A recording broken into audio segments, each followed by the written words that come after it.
हिमाचल प्रदेश के मुख्यमंत्री सुखविंदर सिंह ने शुक्रवार को राज्य सचिवालय शिमला में जनजातीय सलाहकार समिति की बैठक ली। बैठक के बाद मीडिया से बातचीत करते हुए सीएम सुखविंदर सिंह ने कहा कि प्रदेश सरकार जनजातीय क्षेत्र में विकास के लिए काम कर रही है। इस दौरान मुख्यमंत्री ने नेता प्रतिपक्ष जयराम ठाकुर पर निशाना साधा। मुख्यमंत्री ने कहा कि नेता प्रतिपक्ष केवल झूठ बोलते हैं, उनकी बातों का जवाब देने का मन नहीं करता। मुख्यमंत्री ने कहा कि प्रधानमंत्री ने आपदा राहत के लिए 1500 करोड़ देने की घोषणा की थी। नेता प्रतिपक्ष केवल उसे दिलाने में मदद करे। नेता प्रतिपक्ष को सोचना चाहिए क्या वे सिराज के दुश्मन हैं। केंद्र से मिलने वाली सहायता का सबसे ज्यादा लाभ सिराज आपदा प्रभावितों को होगा। मुख्यमंत्री सुखविंदर सिंह सुक्खू ने कहा कि जनजातीय सलाहकार समिति की यह लगातार तीसरी बैठक थी। मुख्यमंत्री ने कहा कि जनजातीय मामलों के मंत्री जगत सिंह नेगी ने निगुलसेरी में बार बार सड़क बंद होने की समस्या को देखते हुए एक नई सड़क का प्रस्ताव रखा है। सरकार जल्द इस पर काम करेगी। मुख्यमंत्री ने कहा कि प्रदेश सरकार जनजातीय क्षेत्र में पर्यटन को बढ़ावा देने के लिए काम कर रही है। इसके अलावा जनजातीय क्षेत्रों में विंड एनर्जी और सोलर एनर्जी पर भी काम किया जा रहा है। इस दौरान मुख्यमंत्री सुखविंदर सिंह सुक्खू ने नेता प्रतिपक्ष जयराम ठाकुर पर पलटवार किया है। मुख्यमंत्री ने कहा कि अब नेता प्रतिपक्ष की बातों का जवाब देने का मन नहीं होता। नेता प्रतिपक्ष केवल झूठ पर झूठ बोलते हैं। मुख्यमंत्री ने कहा कि आपदा राहत के लिए प्रधानमंत्री ने 1500 करोड़ देने की घोषणा की थी। अब नेता प्रतिपक्ष केवल इस दिलाने में सरकार की मदद करें, लेकिन वह नहीं कर पाएंगे।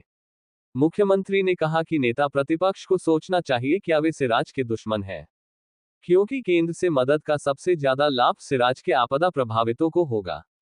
पंजाब दस्तक के लिए सुरेंद्र राणा की रिपोर्ट।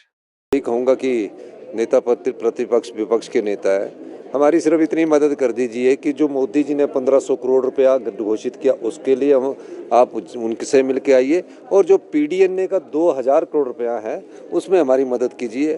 पर उसमें वो मदद नहीं कर पाएंगे। मोदी जी को 1500 करोड़ रुपया देंगे तो हम आर्थिक जो आपदा में जो नुकसान हुआ उसको और तेज़ी से काम करेंगे। वैसे हम अपने राजस्व से तेज़ी से काम कर रहे हैं। और सबसे ज़्यादा फायदा नेता प्रतिपक्ष को ये सोचना चाहिए कि वो सिराज वालों के दुश्मन है। सबसे ज़्यादा फायदा तो उनकी विधानसभा क्षेत्र को हुआ है, सबसे ज़्यादा राहत तो उनकी विधानसभा क्षेत्र को हुई है, सबसे ज़्यादा सड़कें तो उनकी विधानसभा क्षेत्र को हुई है। तो ये चीज़ कहना, अब उनकी हर बात का जवाब देना उचित नहीं है। आज नड्डा जी भी आ रहे हैं, क्या उन्होंने?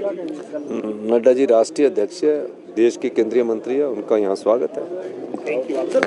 इनसे से पूछो ट्राइबल वालों से है। सर पिछले नया कार्यालय भी बना रही है भाजपा, हालांकि नहीं, लोग विपक्षी पार्टी है, कार्यालय बनाना उनका दायित्व है। सर पिछले कल उप मुख्यमंत्री ने अधिकारियों पर धन्यवाद यार।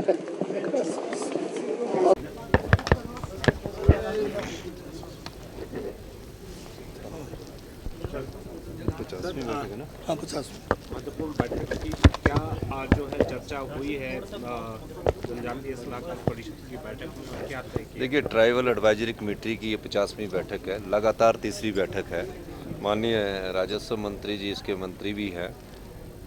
जो ट्राइबल से संबंधित मुद्दे हैं उनको समझने की और उनको दूर करने की कोशिश की जाती है।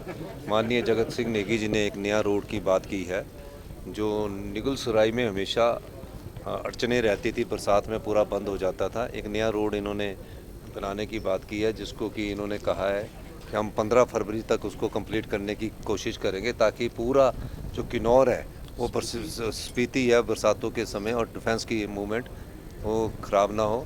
और बाकी जो योजनाएं हैं, जो ट्रैवल से संबंधित कल्चर्स है, उस पर विस्तृत चर्चा की है। और हमारी सरकार का प्रयास है कि ट्रैवल में हम अच्छा विकास कर सके, जो सड़क की योजनाएं हैं उस पर आगे बढ़ सके।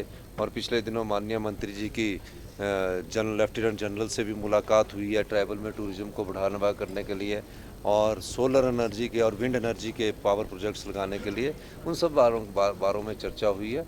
बाकी हम ये कह सकते हैं कि हमारी सरकार जब से आई है ट्राइबल में तेज़ी से विकास हो रहा है, चाहे वो स्पीति है, चाहे पांगी है, चाहे लाहौल है। और पांगी वालों का हमने पिछली बार 60 रुपये किलो जो के हिसाब से MSP दिया है, और पांगी को हमने सब डिवीज़न को हमने नेचुरल फार्मिंग के लिए डिक्लेयर किया है। ये बहुत बड़ी अचीवमेंट है। और इसके बाद जो भी ट्रैवल से संबंधित है माननीय मंत्री जी जगत नेगी जी आपको बताएंगे।